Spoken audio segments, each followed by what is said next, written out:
मुलांनो, आज आपण इयत्ता 5वीचा विभाज्य आणि विभाजक यातलं 8वं प्रकरण पाहणार गणिताचं. चला तर मग आपण आज जाणून घेऊया विभाजक म्हणजे काय. तर बघा 1 2 3 4 6 आणि 12 या सर्व संख्यांनी 12ला निशेष भाग जातो.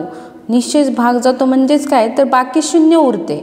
ज्याचा भागाकार केल्यावर आपल्याला बाकी नेहमी शून्य उरते. त्या सर्व संख्यांना त्या सर्वांना काय म्हणतात, 12चे विभाजक किंवा अवयव असे म्हणतात. चला तर आपण आता स्पष्टीकरणासह पाहू. हे बघा, आता उदाहरण संग्रह तुम्हाला 32 दिलेला आहे. जेव्हा तुम्ही लिहिता तेव्हा एक तुम्हाला कच्चं काम करण्यासाठी थोडीशी जागा इथे ठेवत चला, कारण की कच्चं काम खूप महत्त्वाचं असतं. बाहेर पाठीमागे करू नका, बुकच्या मागे घाण करू नका, ते चांगलं वाटत नाही, छानही वाटत नाही. चला, खालील संख्यांचे विभाजक लिहायचे. आता आपल्याला 8चे विभाजक पाडायचे. कितीचे? 8चे. चला, आता 8 कोणाकोणाच्या पाड्यामध्ये? 8 आहे आपला पहिल्यांदा आता 1च्या पाड्यामध्ये येतो. मग खाली लिहून घ्या 8चे विभाजक. 8चे विभाजक घ्या. पहिला आहे 1. 1च्या पाड्यामध्ये तर सगळेच येतात म्हणून 1 आपण पहिल्यांदा लिहिला. 2च्या पाड्यात आहे का बाळांनो?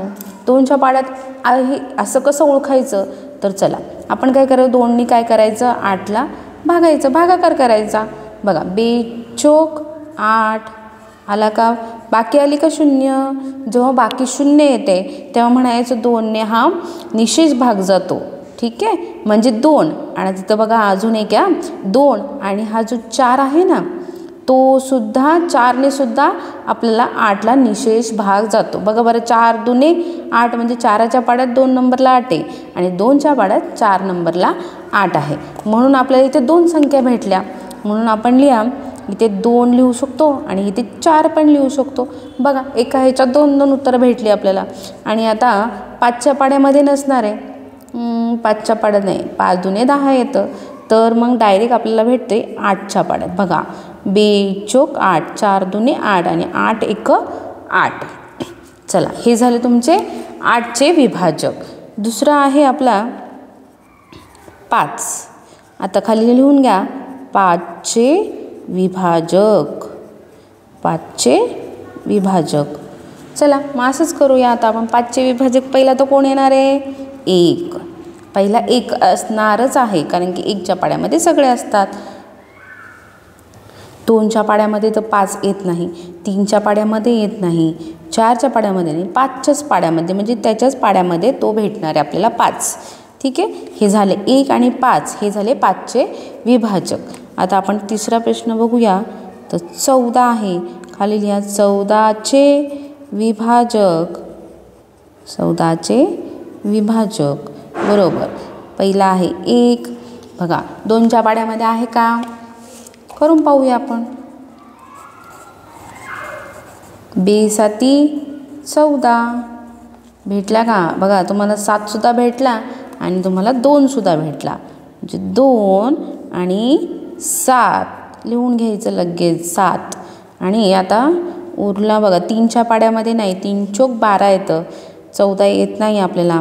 4च्या पाड्यामध्ये नाही, 4 त्रिक 12 येतं. 5च्या पाड्यामध्ये तर नाही आहे. 6च्या 7 नाही, डायरेक्ट 14च्या पाड्यामध्ये आहे. ठीक आहे, चला आता आपल्याला चौथा आहे 10 दिला आहे. म्हणजे 10चे विभाजक. 10चे विभाजक. बघा 1 2 असणार आहे 2च्या पाड्यात, कारण की एकक स्थानी 2 आहे. तुम्हाला कसोट्या माहीत नसतील तर मला कमेंटमध्ये सांगा, मी कसोट्या तुम्हाला सांगते. 2 पंचे 10, बाकी आली 0, म्हणजेच तुम्हाला 2 आणि 5 हे 2 नंबर भेटले तुम्हाला. 2 आणि 5. आणि बघा 2 पंचे 10, 5 दुने 10 आणि 1 10 10, म्हणजे 10च्या पाड्यामध्ये पण तो असणारच आहे. 10च्या पाड्यामध्ये 10 असणारच आहे की नाही? 10 एक 10. चला, हे झाले तुमचे 10चे विभाजक. चला 5वा आहे 7. 5वा आहे 7. मग लिहा खाली 7चे विभाजक. 7चे विभाजक. बरोबर, 1 असणार आहे. 2च्या पाड्यामध्ये नाही 7, 3च्या पाड्यामध्ये नाही 4, 5, 6 नाही, 7च्याच पाड्यामध्ये तो असणार आहे बघा 7. म्हणून 7, 1 आणि 7 हे झाले 7चे विभाजक. पुढचा आहे 6वा 22 बघा. म्हणून खाल्ल्या 22चे विभाजक. 22चे विभाजक. चला 22चे विभाजक पहिला काय तर लिहिणार तुम्ही 1. 2ने जाते का बाळांनो? बघा घालून 2ने 22 बघा. बे 1 बे 0 वरतून घेतला 2 बे 1 बे 0 बाकी आली 0 म्हणजेच आपल्याला 2 इथे आपल्याला संख्या भेटल्या 2 आणि 11.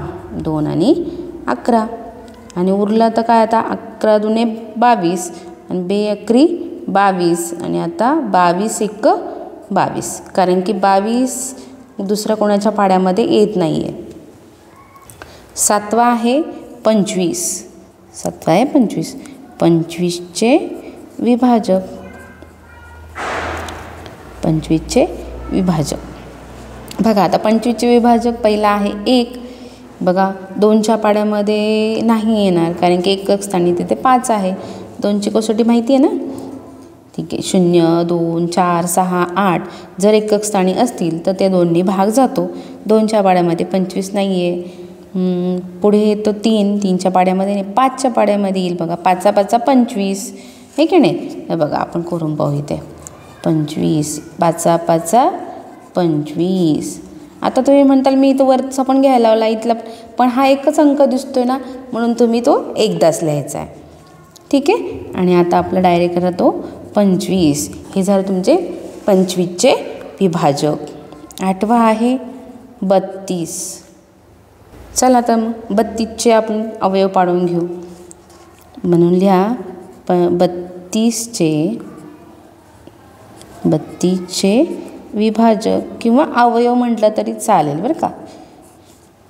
चला पहिला आहे 1. नंतर ना आपल्याला 2नी भागून बघू. चला 2नी आपण 32ला भागू. बे 1 बे उरला 1 बघा. 3 मधनं 2 गेला 1 उरतो. वरतून घेतला 2 बेसक 12 म्हणजेच तुमची बाकी आली 0 म्हणजेच तुम्हाला इथे 2 संख्या भेटलेल्या आहेत बघा 2 आणि 16. इथे लिहून घ्या 2 आणि 16. थोडासा जरा लांब लिहा म्हणजे तुम्हाला जरा मध्ये संख्या असतील तर त्या येऊन जातील. ठीक आहे.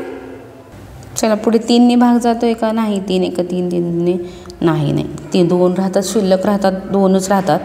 तर आपण आता 4ने भाग देऊन बघू ह्याला. 4ने 32ला भाग देऊ. 4 4 8 4 8 32 बघा. 4च्या पाड्यात 8 नंबरला 32 आहे म्हणजे 4 आणि 8 ह्या 2 संख्या आपल्याला भेटल्या. 4 आणि 8 बघा भेटल्या का?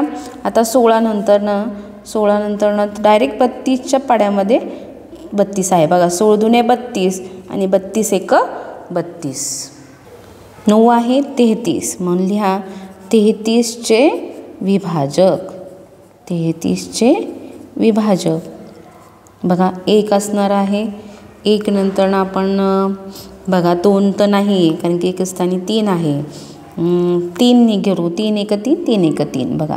3ने येतोय बघा कसा. 3ने कसा येतो बघू आपण. 3 3 1 3 3 3 आता 3 गेला 0 वरतून घेतला 3 3 1 3 मग बाकी आली 0 म्हणजेच तुम्हाला बघा 3 पण भेटला आणि 11 पण भेटला म्हणून 3 आणि इथे लिहा 11. आणि आता 3च्या पाड्यात झाला. 3 नंतर 4च्या नाही आहेत 5 नाही 6 नाही 7 नाही 11 भेटल्या बघा. 11च्या पाड्यामध्ये डायरेक्ट 33 नंबरला तुम्हाला 33च्या पाड्यामध्ये 33 भेटला बघा. म्हणजेच 33चे विभाग झाले 1 3 11 आणि 13 बघा. समजलं का सगळ्यांना विभाजक कसे पाडायचे?